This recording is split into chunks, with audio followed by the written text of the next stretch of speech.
My dad shoved my 10-year-old daughter off her chair at the Christmas table. "That seat is for my real grandkid. Get out!" She hit the floor in front of 14 relatives, and nobody moved. I didn't scream. I didn't cry. I said 4 words. My mom dropped her wine glass. My dad went pale. 3 days later, he received a certified letter and his hands wouldn't stop shaking. My name is Dana. I'm 34, a single mom, and an ER nurse. And this is the story of how I stopped begging my family for a seat at their table and started building my own. If you're watching this, please subscribe and let me know in the comments where you're watching from. Now let me take you back to the morning of December 25th, the day everything changed. Most mornings started the same way, 5:30 a.m. In a cottage the size of a 2-car garage, tucked behind my parents' house at 14 Burwood Lane, I'd stand barefoot on cold tile, pouring coffee into the only mug that didn't have a chip, while the baseboard heater ticked and groaned like it was personally offended by December in Connecticut. Lily would still be asleep in the next room, 10 years old that winter. Brown hair fanned across the pillow, one arm wrapped around a stuffed bear so threadbare you could see the stitching through its belly. She'd had that bear since the day I brought her home from foster care. 3 years old, silent, gripping my index finger like it was the last solid thing in the world.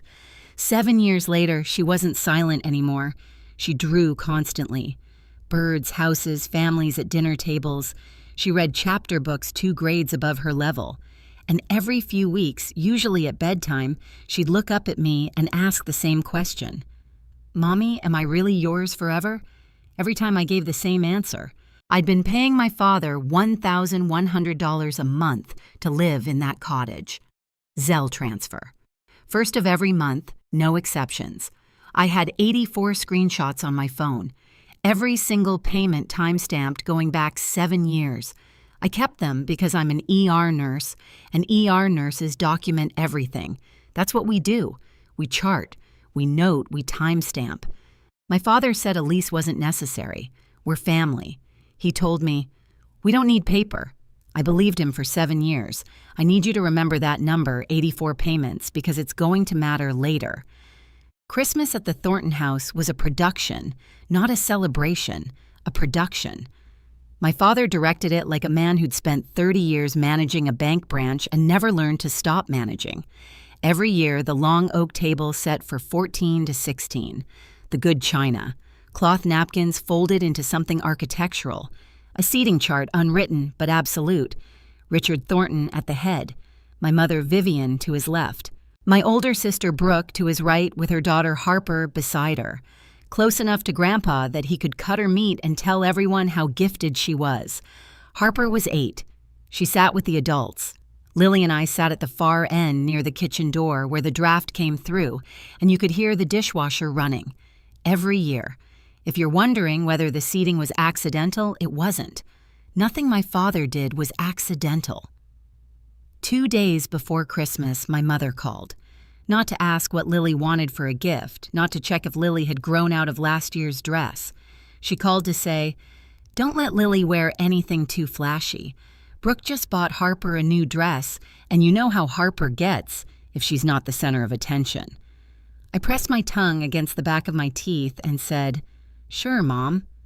That night, I picked out a simple red sweater for Lily.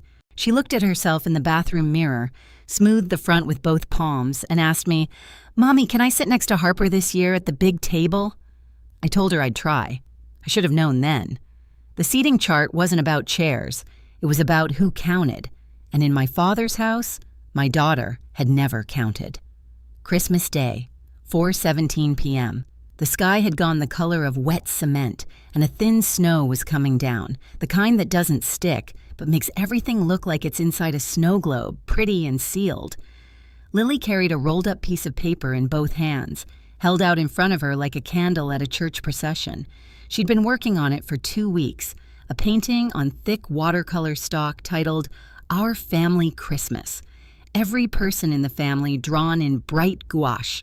Grandpa, Grandma, Aunt Brooke, Harper, even Great-Grandma June in her wheelchair. Everyone smiling, everyone at the same table. She wanted to give it to my father before dinner. He met us at the front door. The pine wreath smelled sharp. The porch light made the snow look gold. My father looked at Lily, then past her. The way you look past a piece of furniture you've stopped noticing. He gave her a short nod. No hug. No. Merry Christmas, Lily. Then Harper ran up behind him and the whole man changed. He crouched down, arms wide. There's my girl. Look at that dress. You are a princess. He held Harper for a good 10 seconds. I counted. Inside, Brooke was arranging place cards on the oak table. I scanned for Lily's name. It wasn't there. The main table had 14 settings. At the back wall near the kitchen door, someone had unfolded a metal card table, the kind you use for poker, and set it with a single plate, a single fork, a paper napkin, one chair. Harper was 8 and sat with the adults. Lily was 10 and sat alone at a card table behind the kitchen door. I leaned toward my mother in the hallway. Mom, Lily can sit at the main table, right? She's 10. Vivian didn't look at me. Don't make this a thing, Dana. Dinner was halfway done when it happened.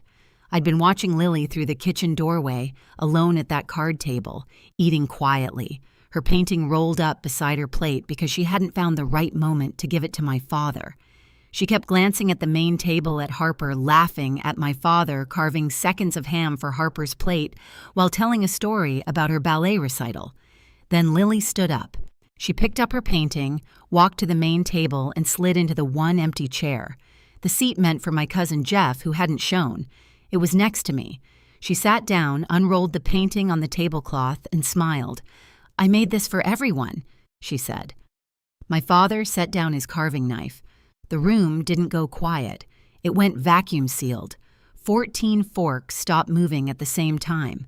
He stood, walked around the table, stood over my daughter. That seat is for family. His voice was level, informational, like he was reading a bank policy. She is family, Dad, I said. He didn't look at me. He looked down at Lily. That seat is for my real grandkid. Get out. His hand closed on the shoulder of Lily's red sweater. He pulled. Not a punch, not a slap, a yank, sharp, deliberate, the way you'd pull a dog off a couch. Lily's body twisted. The chair legs scraped. She went off the seat sideways and hit the hardwood floor with a sound I will hear for the rest of my life. The painting landed face down beside her. 5 seconds of silence. I counted them the way I count seconds between a crash and a code in the ER. 5 full seconds. 14 adults. Nobody stood. Vivian looked at her plate. Brooke cut a piece of ham. Lily didn't scream. She looked up at me from the floor, eyes wide, and whispered one word, Mommy, I don't remember standing up. I remember being up. I remember the feel of the napkin leaving my lap, the scrape of my chair, and then I was already moving. I didn't shout. I didn't lunge. 7 years of ER training will do that to you. When the worst thing in the room is happening, you don't scream. You act. Your hands go steady. Your voice drops. I crouched down, slid my arms under Lily, and lifted her. She was shaking, small, fast tremors, the way a child shakes when she doesn't understand what just happened, but her body does. I held her against my chest, one hand on the back of her head. Then I looked at my father. He was still standing. His hand was still half raised, fingers open like the ghost of Lily's sweater was still in his grip. I said 4 words. We are done here. Behind me, I heard a sharp crack, glass on wood. My mother's wine glass had slipped from her hand onto the table. Red wine pulled across the white cloth like an ink blot. My father's face went the color of the snow outside. I picked up Lily's painting from the floor, took our coats from the hallway closet, and walked out the front door. Nobody followed us. The snow had picked up. It stuck to Lily's eyelashes. She whispered into my neck, Are we going home? We're going to our home, I said. In the car, engine running, heat blasting, I pulled up the back of Lily's sweater. A red mark, already darkening, ran across her lower back where she'd hit the chair leg on the way down. I took 3 photos. Timestamp December 25th, 7:42 p.m. Then I sat in the driveway of our cottage for 10 full minutes, engine idling, snow collecting on the windshield, and made 3 decisions that would change everything. By 9 o'clock that night, my phone had become a weapon pointed at me. 11 missed calls, 23 text messages. I read every single one and I screenshotted every single one because that's what you do when the gaslighting starts. You save the receipts before someone tells you it never happened. My mother, you ruined Christmas. Your father barely touched her. She's being dramatic, and so are you. Brooke. Lily slipped off the chair by herself. I saw the whole thing. Stop twisting it into something it wasn't. My Aunt Linda, Richard didn't mean it like that.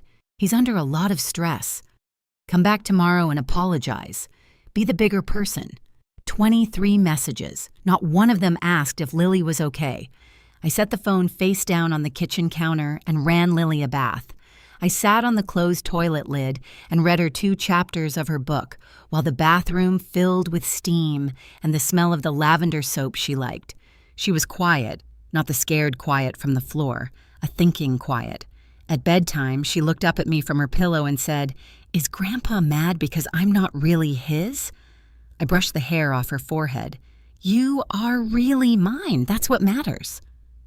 She fell asleep holding the threadbare bear with both arms. I went to the kitchen table, opened my laptop, and created a Google Doc. Title: Incident Log, Thornon Family. I sat there until 1 in the morning, typing every incident I could remember from the last 7 years. Dates, quotes, who was present, things said to Lily, things said about Lily when she was in the next room. 7 years of notes organized by year.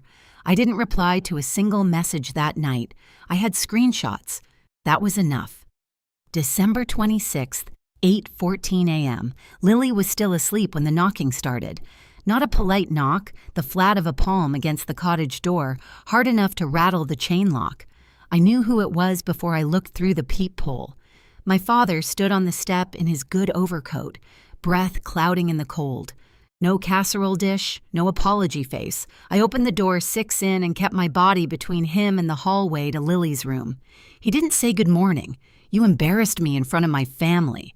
His voice was the same one he used to use on tellers who miscounted, controlled, clipped, but with a current running underneath. That girl needs to learn her place. And so do you. Her name is Lily. I said she's your granddaughter, and you pushed a child. I barely touched her. He leaned forward. She's not even blood, Dana. She doesn't. This conversation is over. Do not come to this door again until you're ready to apologize to Lily. I closed the door. Deadbolt chain. He knocked again louder. Then his voice came through the wood. The way sound comes through hospital walls at 3 a.m., muffled but unmistakable. This is my property. I can come whenever I want to my own property. I pulled out my phone, opened voice memos, and held it 6 inches from the door. He kept going for 47 seconds. 47 seconds of my property, my house, not even blood, and ungrateful. I stood there, phone steady, counting Mississippi the way I count compressions during a code. Timestamp: December 26th, 10:14 a.m. He called it his property. I had it recorded, and somewhere in the back of my mind, a question I'd never thought to ask started forming. Whose property was it really? I need you to understand. Christmas wasn't the first time, it was just the time he used his hands. The cruelty had always been there. It was just quieter. The kind you can talk yourself out of noticing if you try hard enough. Lily's 5th birthday. My father forgot.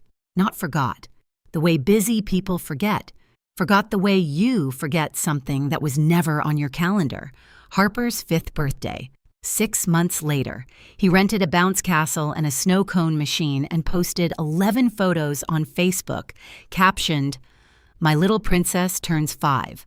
Brooke received $3,000 a year from our grandmother's education trust. Money Grandma June set up for all great-grandchildren. I assumed Lily was included. I never checked. That would matter later. When I adopted Lily, I was 27, single, fresh out of nursing school with $40,000 in student debt and a 1-bedroom apartment that smelled like the restaurant below it. My family's reaction was not what the brochures prepare you for. My father, "At least marry someone first, Brooke. You're going to ruin your life." My mother, quieter, but worse. What if she has problems? She meant Lily. The year Lily turned 6, my mother said in front of Lily at Thanksgiving between the cranberry sauce and the green beans, "Well, she doesn't look like us, does she?" I said nothing. I cut my turkey and said nothing because I was living in my father's cottage, paying my father's rent, and I was terrified that if I made noise, Lily would lose the only extended family she had. 7 years, 84 rent payments. I thought I was buying Lily a place in this family, but you can't buy a seat at a table where you were never welcome. You're just paying for the privilege of being tolerated. And I was so busy paying, I forgot to check who actually owned the house. December 27th, I called Grandma June.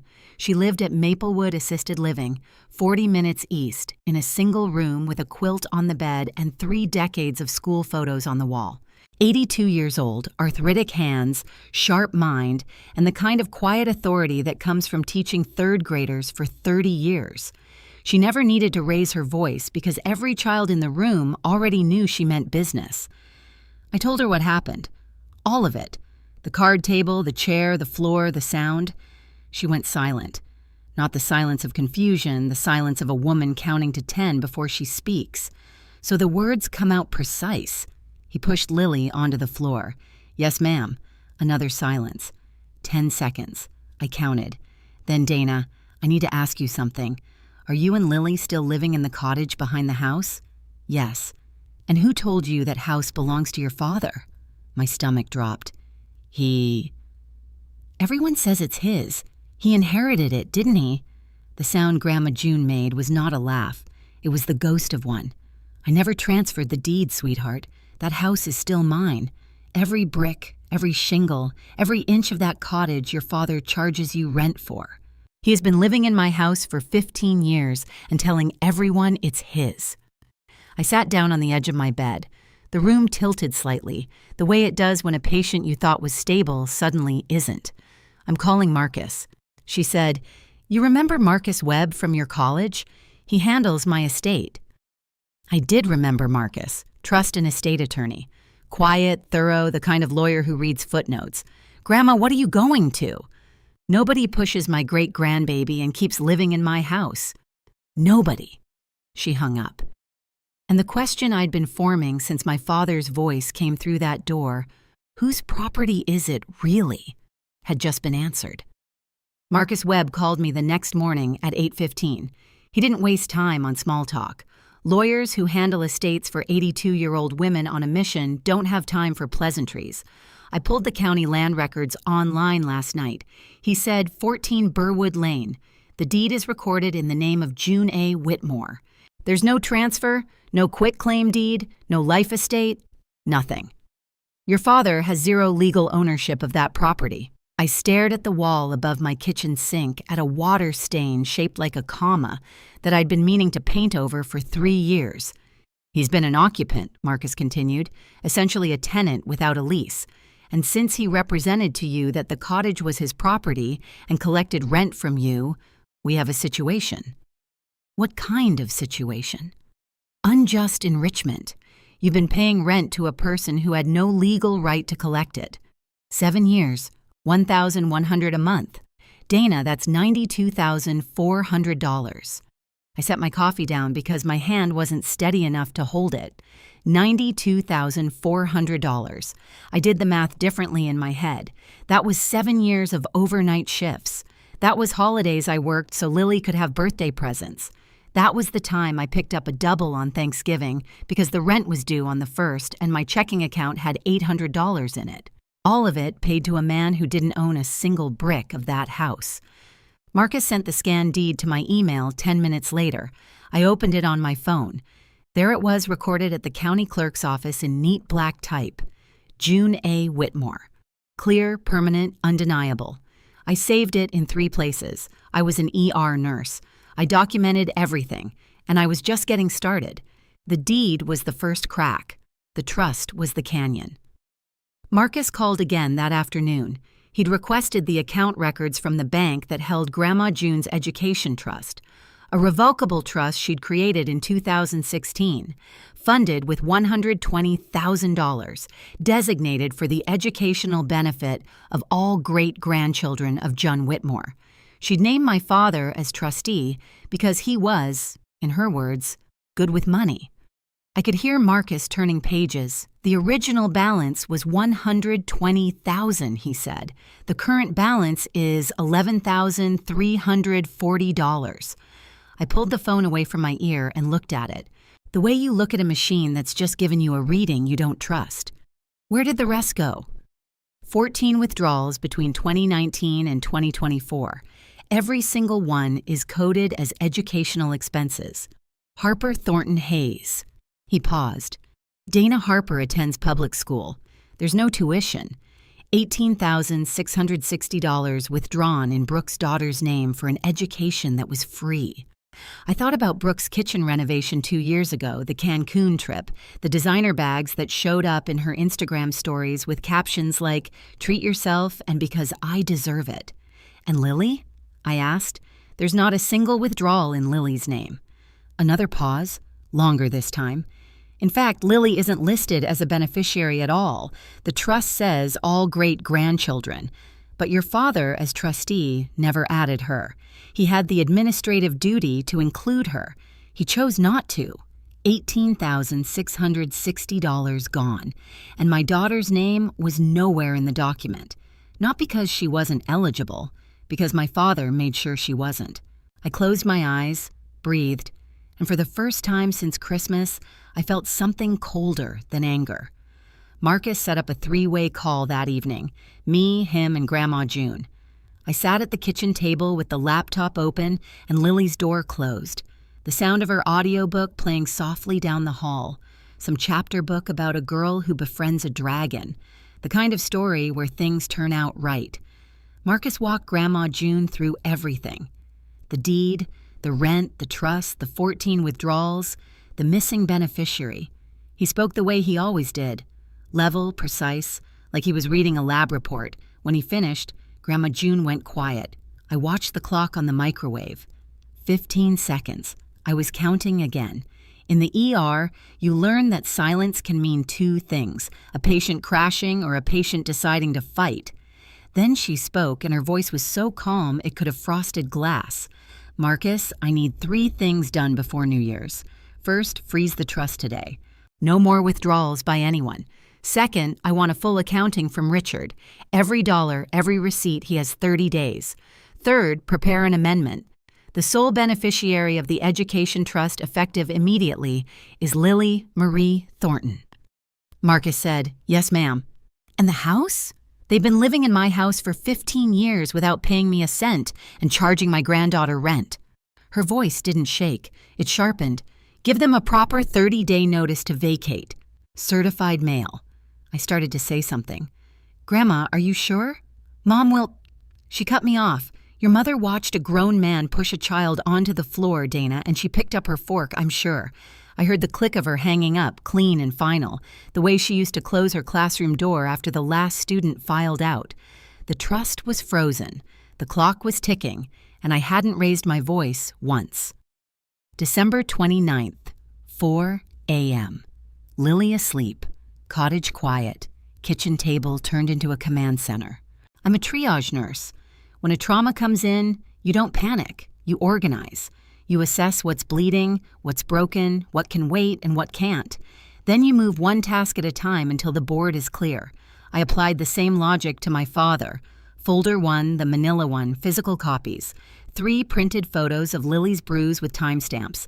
A printed copy of the medical report from Dr. Patel, Lily's pediatrician who documented contusion on lower back consistent with blunt impact against furniture edge during our visit on December 26th.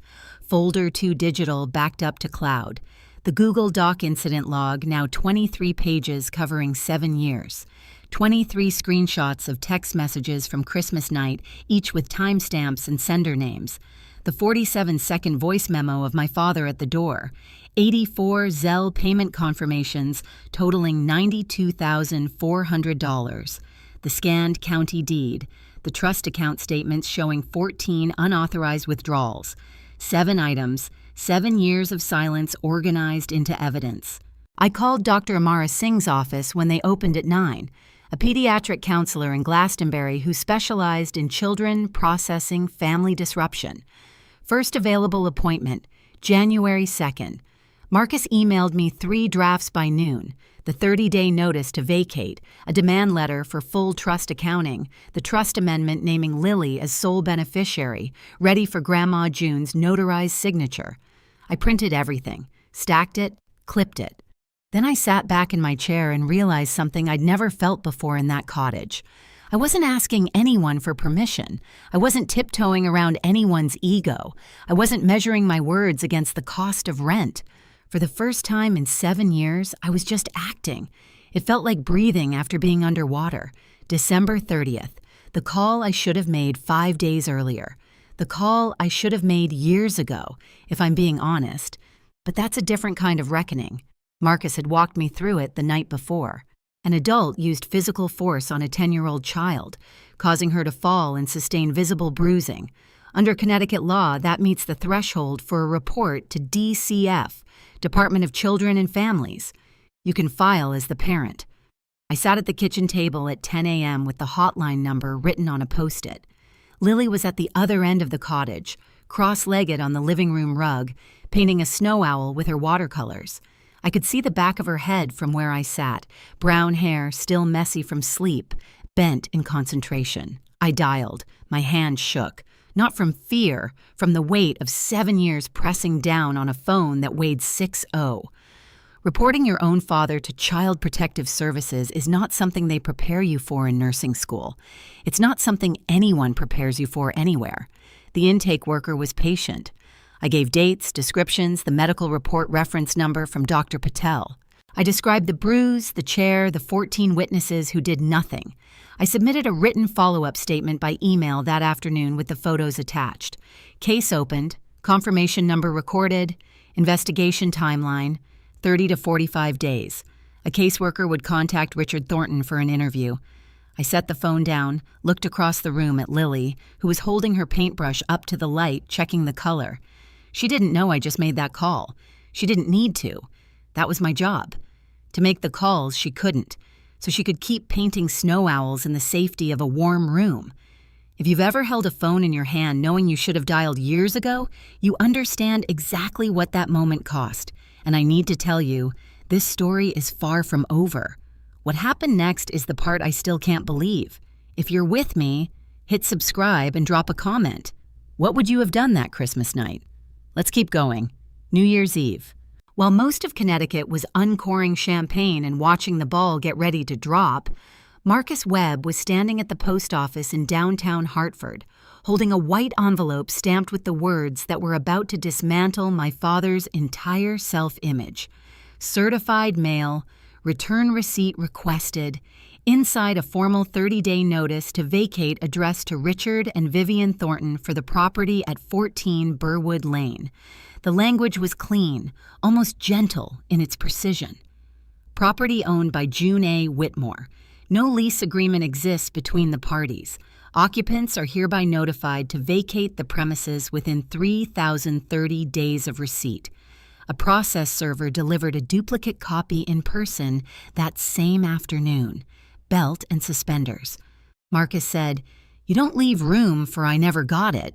A separate envelope went out the same day, a demand letter to Richard Thornton in his capacity as trustee of the Whitmore Education Trust, requiring a full accounting of all withdrawals within 30 days. The letter referenced breach of fiduciary duty in language that was polite the way a scalpel is polite. Technically, civil. Functionally, devastating. At 3 o'clock, Marcus drove to Maplewood Assisted Living. Grandma June signed the trust amendment at the table in her room, witnessed by Marcus and notarized by a mobile notary. Sole beneficiary, effective immediately. Lily Marie Thornton. I spent New Year's Eve on the couch with Lily. We ate popcorn and watched the countdown on TV. She fell asleep with her head on my lap at 11:40, 20 minutes before midnight. I pulled a blanket over her and listened to the muffled sound of fireworks from somewhere down the street. "Is next year going to be better, Mommy?" she'd asked before dozing off. I stroked her hair. "Next year is going to be ours." Somewhere across town, a certified letter was sitting in my father's mailbox, ticking like a clock. January 2nd. Marcus texted me at 10:09 a.m. Return receipt signed. 10:07 a.m. He has it. 13 minutes later, my phone rang. I didn't need to look at the screen. I could feel the vibration pattern, the way you feel a storm system moving in, heavy electric, inevitable. My father's voice came through at a pitch I'd never heard from him before. Not the controlled bank manager tone, not the quiet threat from the cottage door. This was something cracked open, raw and wild. Your grandmother is senile. This is my house. I have lived in that house for 15 years. It is mine. You turned a confused old woman against her own family, and I will sue every last one of you. I let him finish. Then you'll need to discuss that with Marcus Webb. His number is on the letter. I hung up. 10:35. Vivenne's turn. The crying was already in progress when I picked up. How could you do this to us? We're your parents. We took you in when you had nothing. We let you live in the cottage. You charged me rent for a house that wasn't yours. I have every Zelle receipt. I hung up. 11 o'clock, Brooke. I saw the name on the screen and let it go to voicemail. The message was 40 seconds of threats about lawyers, elder abuse, and how I was going to pay for this. I saved it, filed it, moved on. That afternoon, Marcus told me Richard had called Grandma June directly, screamed at her for 4 minutes. Grandma June waited for him to finish, then said in the same voice she'd used to quiet a classroom of 8-year-olds, "I'm 82, Richard, not stupid. You have 29 days." She hung up first. The calls didn't work, so they switched tactics. First week of January, Brooke sent a group text to every relative in the family. 23 people, including cousins I hadn't spoken to since Obama was in office. I know because my cousin Rachel forwarded it to me within the hour with a single comment. "Thought you should see this." The text read, "Just wanted everyone to know what's happening. Donna is manipulating Grandma June, who, as many of you know, has been declining mentally. She's trying to steal the family home and turn Grandma against Mom and Dad. Grandma has signs of dementia and doesn't understand what she's signing. Please call her and talk some sense into her before this goes further. This is breaking Mom's heart. Every sentence a lie pressed flat and smooth. The way you iron a crease into a shirt, you want to look respectable. I screenshotted it, filed it. Then my Aunt Linda called. Linda, who texted me on Christmas night to say Richard didn't mean it, be the bigger person. Her voice was careful now. Testing. "Dana, is it true you're trying to kick your parents out of their home?" "It's not their home, Aunt Linda. It's Grandma June's. Dad lied and he pushed Lily. Richard would never. I have a recording." Silence. Then what? I sent her the 47-second voice memo, the one with my property and not even blood and ungrateful. I didn't say anything else. I just sent it and waited. 3 minutes later, Linda texted back 2 words. Oh God. 2 of my cousins unfriended me on Facebook that week. My great-aunt Patty sent a message that said, "You're tearing this family apart over a chair." I didn't respond. I didn't post. I didn't argue. Brooke had texted 23 people. I sent 1 recording to 1 person. Receipts don't need an audience. They need the right ears. January 2nd, the same day my father received the letter and started screaming. While he was calling lawyers and threatening lawsuits, I was in a waiting room in Glastonbury with magazines from 2022 and a fish tank that hummed like a meditation app. Lily was behind the closed door with Dr. Amara Singh. 45 minutes. I sat in the blue vinyl chair and stared at the fish, a fat orange one going in circles, and tried not to think about what my daughter might be saying in there. When the door opened, Dr. Singh asked Lily to pick a sticker from the treasure box in the corner, then stepped into the hallway with me. She was small, composed, the kind of person who speaks like every word has been weighed on a scale first. "Lily asked me something today," she said. "She asked me if she's real." I felt the floor tilt. She said her grandfather has been telling her she's not a real grandchild for years, not just Christmas. She said the other kids at family events repeat it. Not real, not blood, not one of us. She's been carrying that much longer than you think. I pressed my back against the hallway wall. The fluorescent light buzzed above us. She is resilient, Dr. Singh said, but she needs to hear from the actions around her, not just words that she belongs. She will, I said. I promise. On the drive home, Lily sat in the back seat, peeling the edges of her sticker, a purple triceratops. she said without looking up. Dr. Singh told me feelings aren't wrong or right. They just are. That's true, baby. Then is it okay that I'm mad at Grandpa? It is absolutely okay. She nodded and went back to her sticker. I could protect her from a shove. I had, but I hadn't protected her from the words. The years of quiet, daily erosion that taught her to question whether she was real. That failure sat in my chest like a stone, and I swore right there on Route 17, with the heater blowing and the Triceratops sticker half-pelled, that it would be the last time I was late, January 15th. The accounting deadline hit like a timer going off in an empty room. Marcus called at 4 p.m. His voice had the particular flatness of a man who expected exactly this. No response from your father, no accounting, no receipts, no communication from his attorney, if he even has one. The 30-day window for the trust accounting has closed.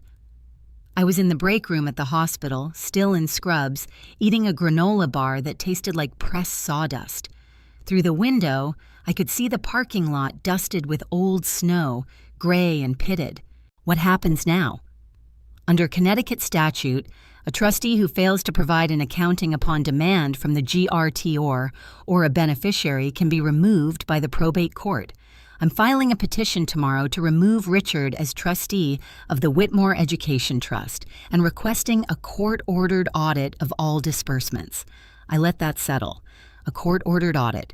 Every withdrawal, every fake educational expense, every dollar that went to Cancun and kitchen granite and designer bags, all of it pulled into the light under oath. One more thing, Marcus said.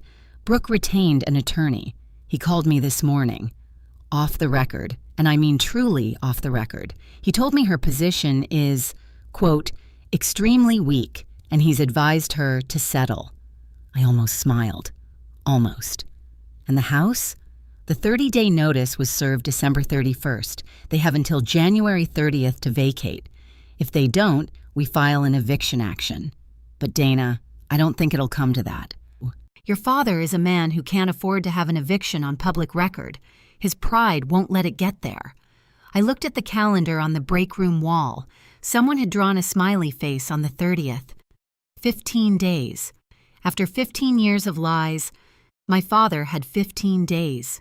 January 18th, 3 days before Grandma June's family meeting and 12 days before the vacant deadline, my mother came to the cottage alone. No call ahead, no text, just the crunch of her good shoes on the frozen gravel path and then a knock. Not the flat palm assault my father had used, but something softer, tentative. The knock of a woman who'd practiced what she was going to say in the car. I opened the door. Lily was at school. The cottage smelled like burned toast and the lavender plug-in Lily had chosen at the dollar store. Vivian's eyes were red. Her hands were clasped in front of her, the way they always were when she wanted you to see her suffering before she made her ask. Dana, please. Her voice broke on the second word. I'm begging you, drop all of this. Your father is having chest pains. He can't sleep. He's not eating. I'll talk to him about Lily. I promise I will. Just stop the letters, stop the lawyers. We can work this out as a family. There it was. The word family, loaded and aimed, the way it always was. Mom, did you talk to him about Lily in the last 7 years? When he called her the kid? When he skipped her birthday? When he didn't put her name in the trust? He's not a bad man. He pushed my daughter onto the floor. You watched. You picked up your fork. She flinched. The tears came harder. Where will we go, Dana? Where will we live? That's not my problem to solve anymore. You had 7 years of my rent to save. She stood there for another moment, waiting, I think, for the version of me that would cave, that Dana was gone. I closed the door, leaned against it, pressed my palms flat against the wood. My hands shook. Not from weakness, from the physical effort of not opening that door again. January 20th, Maplewood Assisted Living. The community room on the second floor, linoleum tile, fluorescent lights, a long folding table that probably hosted bingo on Tuesdays. It smelled like institutional coffee and lemon floor cleaner. Grandma June had made the calls herself, each one brief, each one identical. I need you at Maplewood on Saturday at 2. This is not optional. When I walked in, Marcus was already there. Navy blazer, laptop bag, the quiet competence of a man who'd done this before. He was connecting his laptop to the wall-mounted TV that usually showed weather forecasts and meal schedules. I sat 3 chairs from the end, set my hands on the table. I didn't bring the manila folder. I didn't need to. This wasn't my meeting. They arrived one by one. Aunt Linda, tight-lipped, clutching her purse strap. 2 cousins, Derek and Nate, who'd unfriended me on Facebook, but apparently couldn't unfriend Grandma June. Brooke in sunglasses indoors like she was arriving at a deposition she hadn't studied for. Richard and Vivian came last. My father walked in the way he walked into everything. Chin up, shoulders back, the posture of a man who'd spent 30 years behind a desk people had to stand in front of. Vivian trailed behind him, already crying softly. Then Grandma June was wheeled to the head of the table. She wore a gray cardigan buttoned to the top, her reading glasses hung on a chain. In front of her on the table was a manila folder identical to the one I kept at home. Richard sat down, face flushed. "Mom, this is ridiculous. Whatever Dana's told you." "Sit down, Richard."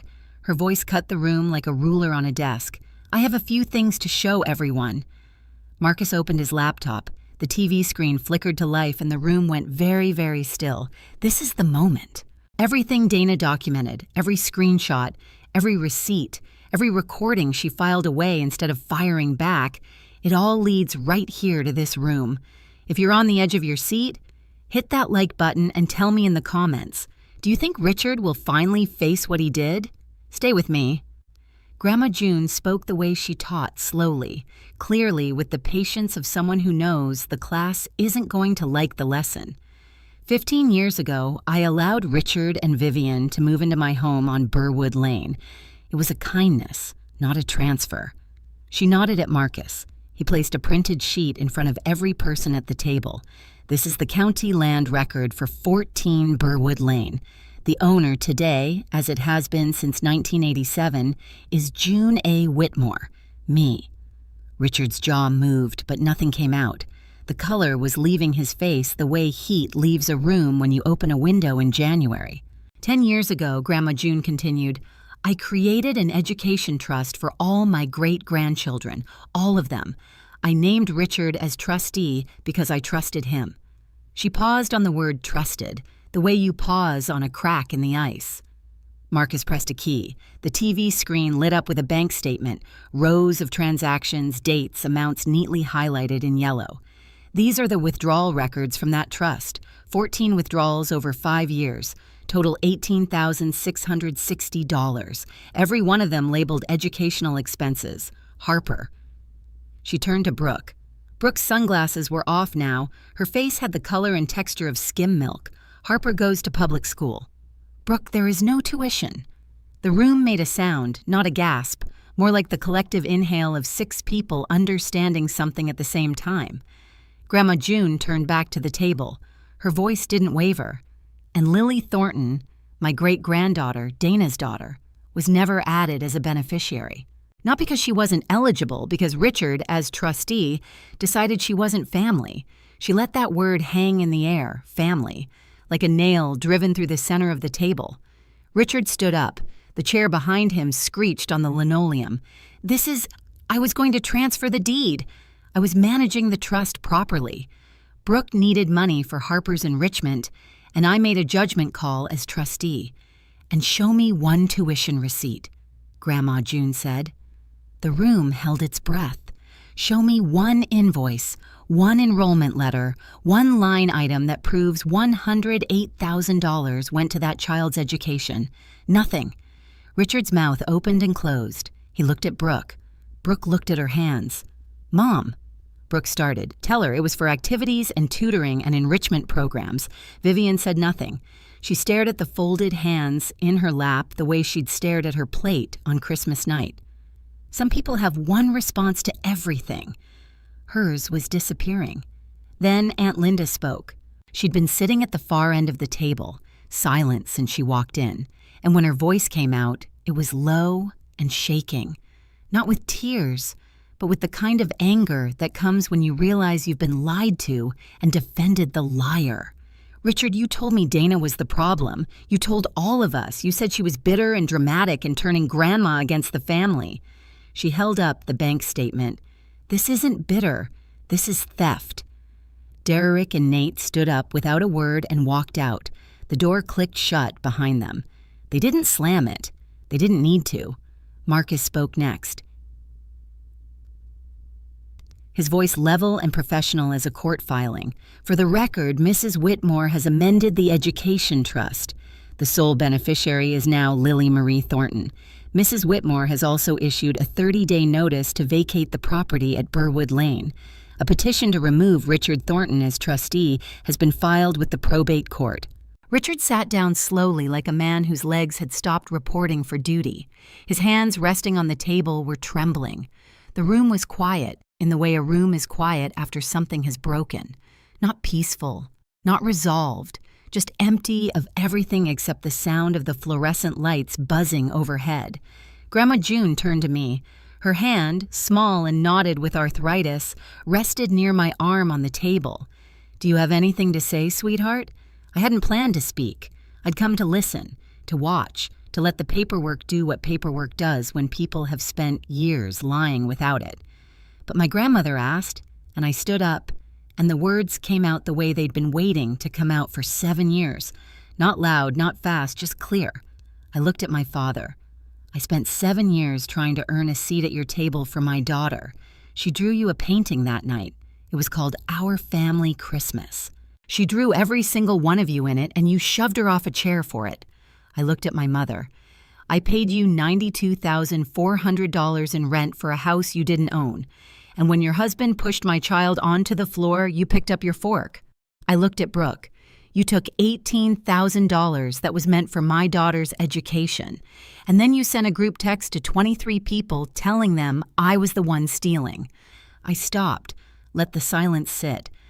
I'm not asking for an apology. I stopped waiting for one of those a long time ago. I looked at my father one last time.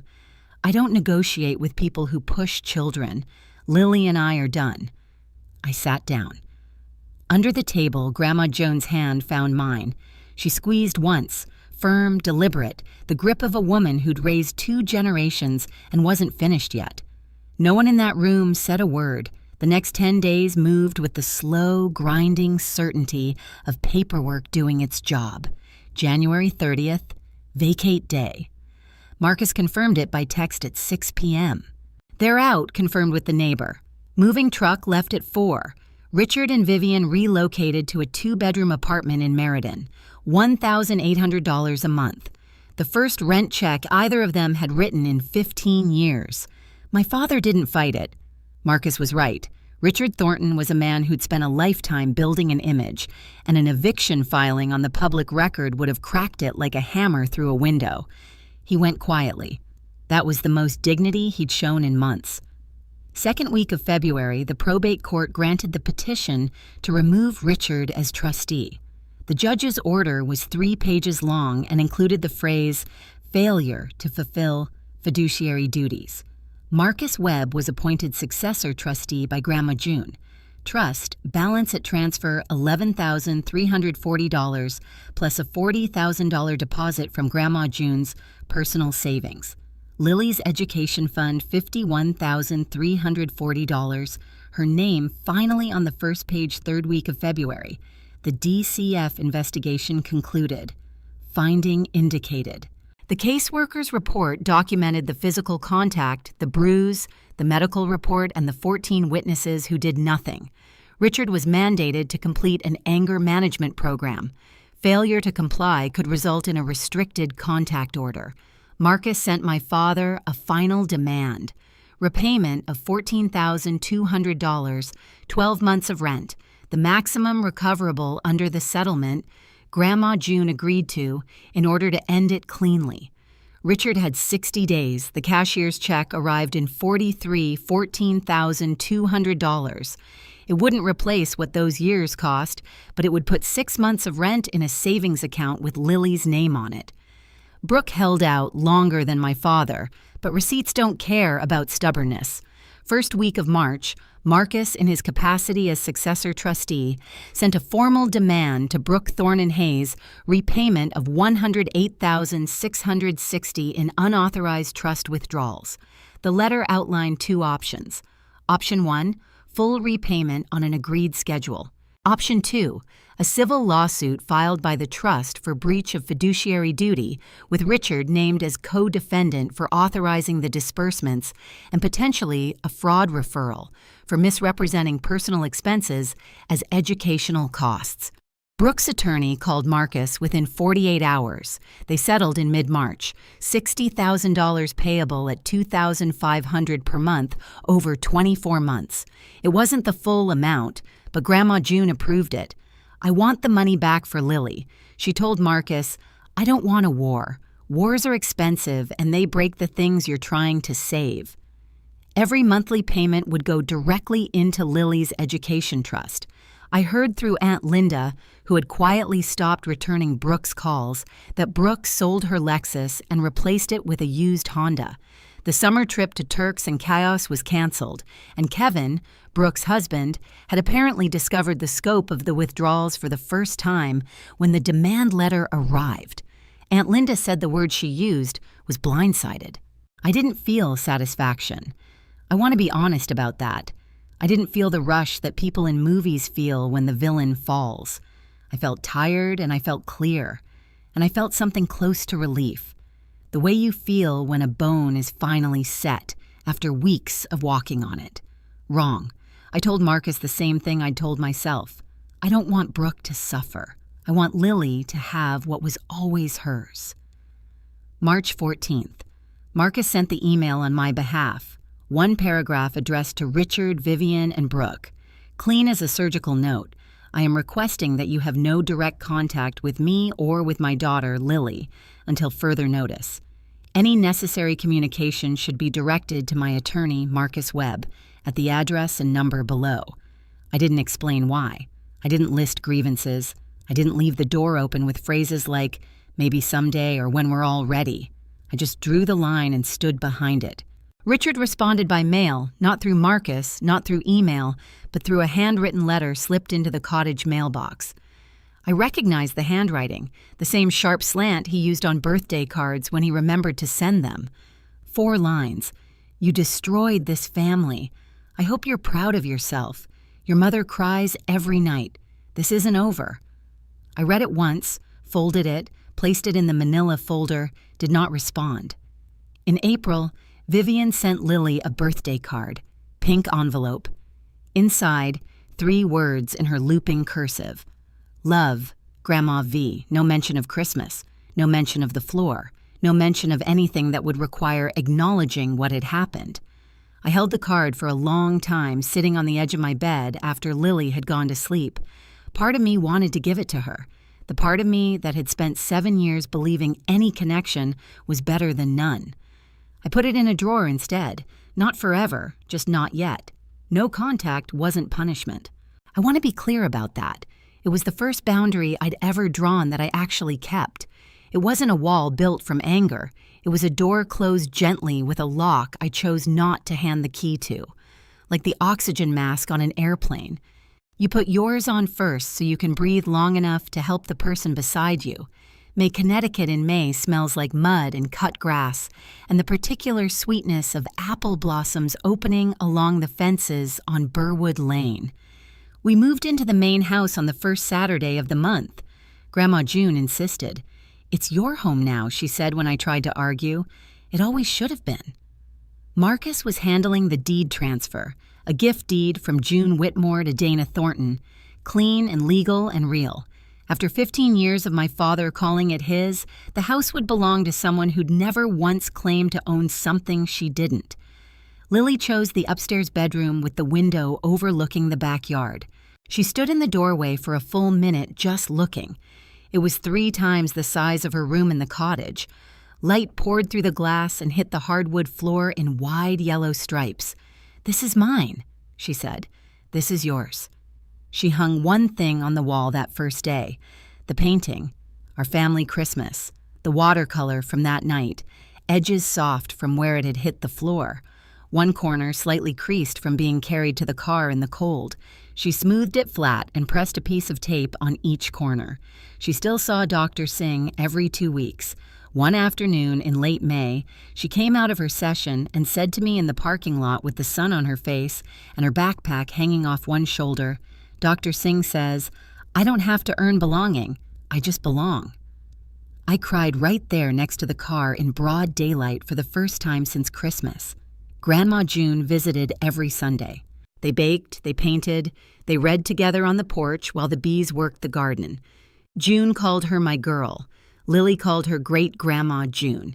The Education Trust stood at $51,340, growing by $2,500 every month, enough by the time Lily turned 18 for a future she could choose for herself. June, a Tuesday evening, warm enough to leave the kitchen window open. I was at the stove, wooden spoon in hand, steam rising from a pot of the pasta Lily liked, the kind with the little bow ties because she said they looked like butterflies. The backyard was gold, birch trees catching the last of the light, a cardinal on the fence post, head tilted, watching nothing.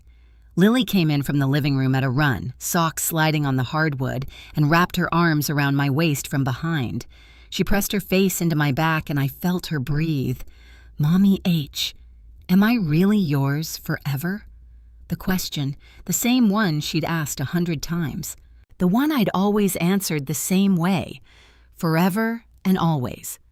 Quick, automatic, a reflex like catching a ball. But this time I turned the burner down. I set the spoon on the counter. I crouched until we were eye to eye, her hands in mine, and I gave her a different answer. You are mine, and I am yours. And this house is ours, and nobody gets to tell you different.